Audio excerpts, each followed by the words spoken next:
नमस्कार दोस्तों, स्वागत है आपका हमारे चैनल में, जहां हम आपको दुनिया की सबसे रहस्यमयी कहानियों में से एक पुनर्जन्म के बारे में बताएंगे। आज हम आपके लिए भारत की 10 सबसे चौंकाने वाली पुनर्जन्म की कहानियां लेकर आए हैं। 10वीं कहानी सुनकर तो आप हैरान रह जाएंगे। इन कहानियों में हम देखेंगे कि कैसे कुछ लोग अपने पिछले जन्म की यादें लेकर पैदा हुए और उनके द्वारा दी गई जानकारी ने सभी को चौंका दिया।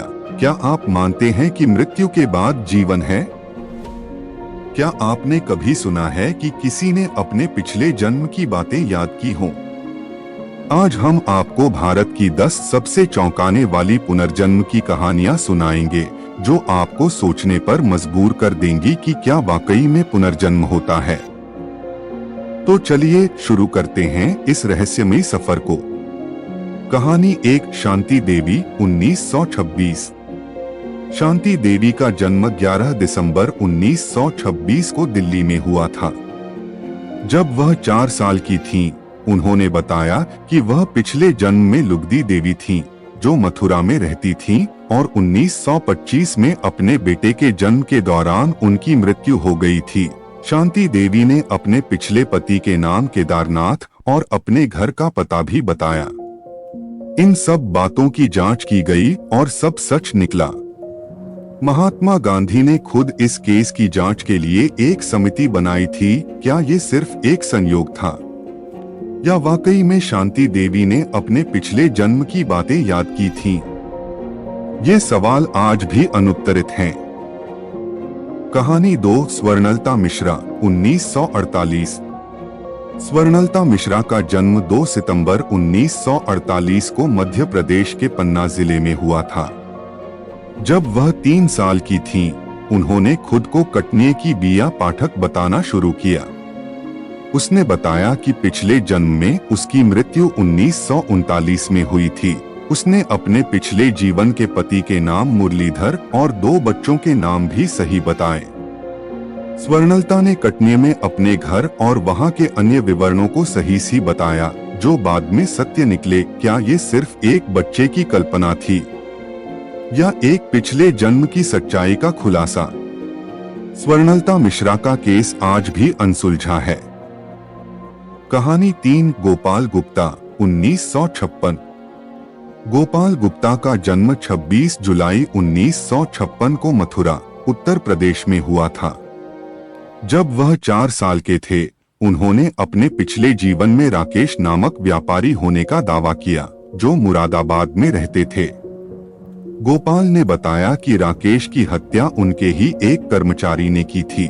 गोपाल ने अपने पिछले परिवार और व्यापार के बारे में सटीक जानकारी दी, जिससे सब लोग चौंक गए। क्या गोपाल का पुनर्जन्म हुआ था, या ये सिर्फ एक संयोग था?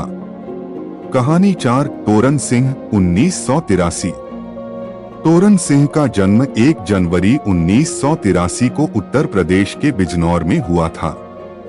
उसने कहा कि वह पिछले जन्म में सुरेश वर्मा थे, जो आगरा में एक व्यापारी थे और जिनकी हत्या 1982 में हुई थी। टीटू ने बताया कि सुरेश वर्मा की पत्नी ने एक हिटमैन को पैसे देकर उनकी हत्या करवाई थी। उसने अपने पिछले परिवार के बारे में सही जानकारी दी और पुलिस को अपराधी तक पहुंचने में मदद की। क्या ये सिर्फ एक संयोग था, या न्याय का एक तरीका? कहानी 5, मनीषा सुमन। मनीषा का जन्म 1991 में हरियाणा के रोहतक में हुआ था। जब वह 5 साल की थीं, उन्होंने अपने पिछले जन्म की यादों को ताजा करते हुए खुद को सुमन बताया।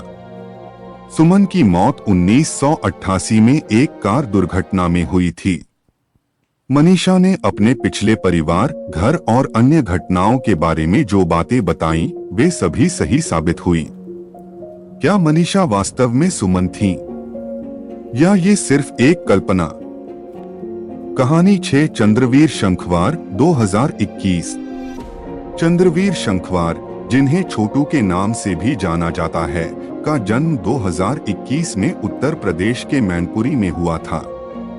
छोटू ने कहा कि वह पिछले जन्म में रोहित थे, जो 2013 में गंगा नदी में डूब गए थे। छोटू ने अपने पिछले माता पिता, बहन और घर के बारे में सही जानकारी दी, जो सभी सत्य निकली। क्या छोटू वास्तव में रोहित का पुनर्जन्म है? कहानी 7 बिशन चंद 1921। बिशन चंद का जन्म 1921 में उत्तर प्रदेश के अलीगढ़ में हुआ था। उसने दावा किया कि वह पिछले जन्म में लक्ष्मी नारायण नामक व्यक्ति था, जो पीलीभीत में रहता था और एक संगीतकार था। लक्ष्मी नारायण की मृत्यु 1919 में हुई थी। बिशन चंद ने तबला बजाना शुरू किया, जो उन्होंने पहले कभी नहीं देखा था। क्या बिशन चंद वास्तव में लक्ष्मी नारायण का पुनर्जन्म थे? कहानी 8 परमजीत सिंह। पंजाब के परमजीत सिंह का जन्म 1998 में हुआ था। जब वह 6 साल के थे, उन्होंने कहा कि वह पिछले जन्म में एक सैनिक थे जो कारगिल युद्ध में मारे गए थे। परमजीत ने अपने पिछले यूनिट और कमांडर का नाम सही बताया। उन्होंने बताया कि उनकी मौत 1999 में हुई थी। क्या परमजीत वाकई में उस सैनिक का पुनर्जन्म थे? कहानी 9 एकता मल्होत्रा।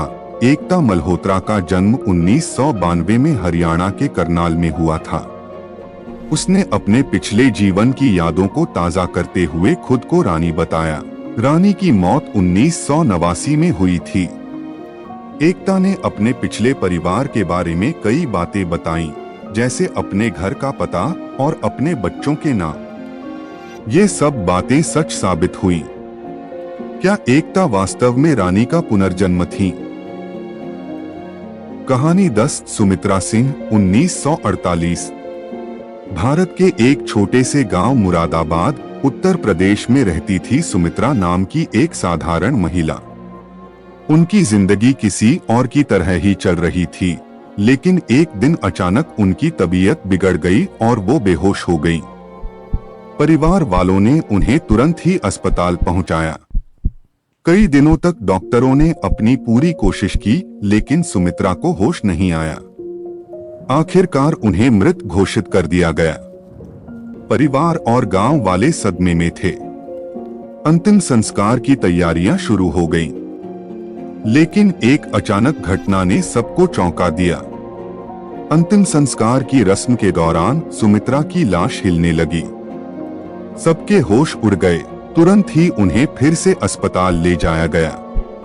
कुछ दिनों के बाद सुमित्रा को होश आया, लेकिन अब वो पहले जैसी नहीं थी।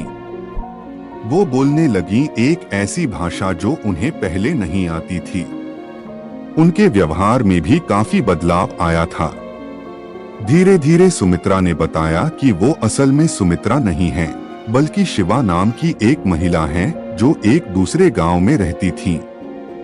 उन्होंने बताया कि उनकी मौत हो चुकी है और उनकी आत्मा सुमित्रा के शरीर में आ गई है। शिवा ने बताया कि उनकी हत्या हुई थी और वो अपने कातिलों से बदला लेना चाहती हैं।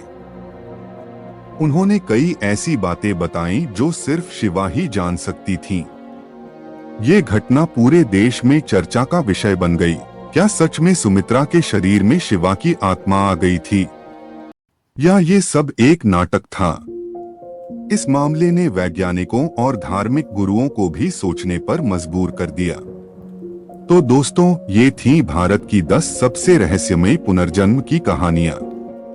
क्या आप मानते हैं कि पुनर्जन्म होता है? क्या ये सब सच में हुआ या सिर्फ एक कल्पना थी?